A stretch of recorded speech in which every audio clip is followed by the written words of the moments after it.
where early reports suggest Israel may have carried out an operation in Iran following the drone and missile attack last weekend. Iranian state media is downplaying the seriousness, saying 3 drones were intercepted by its air defence systems over the province of Isfahan.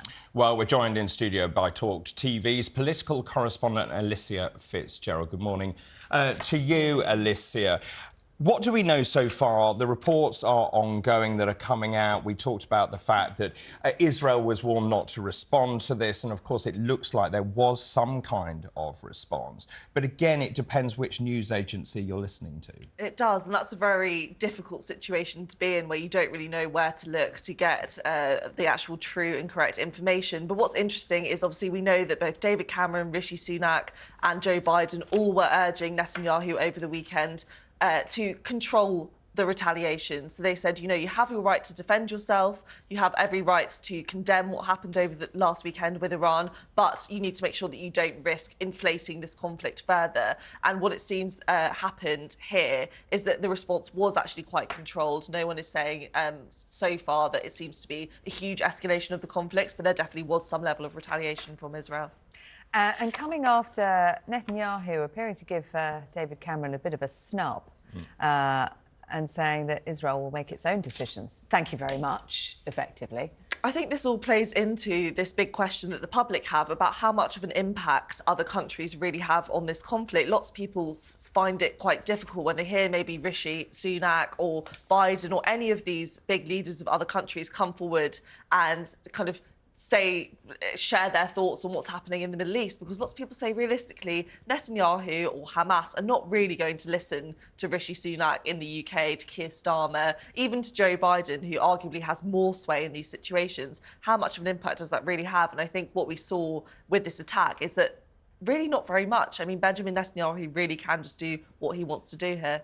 I mean, it's interesting. We've talked about this for the last week, and certainly last week, Rishi Sunak condemned the reckless attack, said the UK would stand up for Israel's security. As you rightly say, of course, Joe Biden is saying, please do not respond. Let's de-escalate that situation. We are the allies of Israel. And yet, as you rightly say, of course, Netanyahu seems to do what he wants. Yes, and at the end of the day, with any conflict, a war is a war, to put it bluntly. And as much as people on the outside can say, you know, we don't want this to spread further, we don't want you to escalate this conflict, he is the leader of the country and he does really have that prerogative to act as he wishes. So there's only so much sway that other people have, and lots of people have accused Rishi Sunak and lots of various other leaders for kind of political posturing here and using this as a chance to kind of say what they would do or signal some kind of political allegiance here.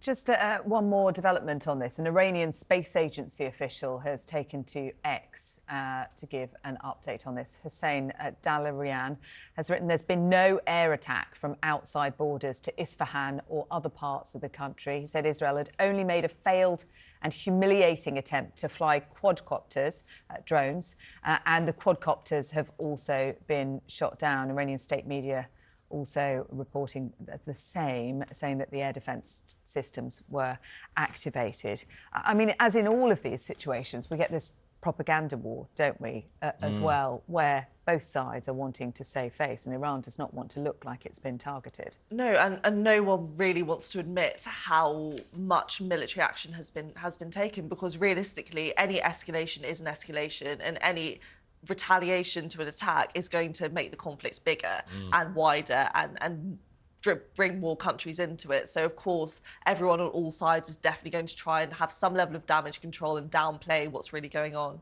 And fascinating, of course, Israel in some ways actually had boxed itself into a corner because it had convened the war cabinet, said it would respond. So any response from Israel has to be proportionate and limited. And as you say, of course, the political ramifications of that, not least in Israel, are very important. It's also really difficult because this idea of being proportionate has been said since the beginning of this conflict. But I think lots of politicians and lots of the public are struggling to understand what that really means. I mean, what does a proportionate war actually entail? A war is a war. There's going to be mass and once you get Iran involved, is proportionate even a word that is appropriate in this? I mean, the fears around this, the escalation of this and how the wider ramifications could affect us all are pretty strong. Definitely. It's just really hard. How do you measure what a proportionate response is? I mean, it's such a grey area. I mean, one person's idea of what could be a proportionate retaliation is probably totally different to what someone else would deem acceptable. So it's a really, really difficult one politically,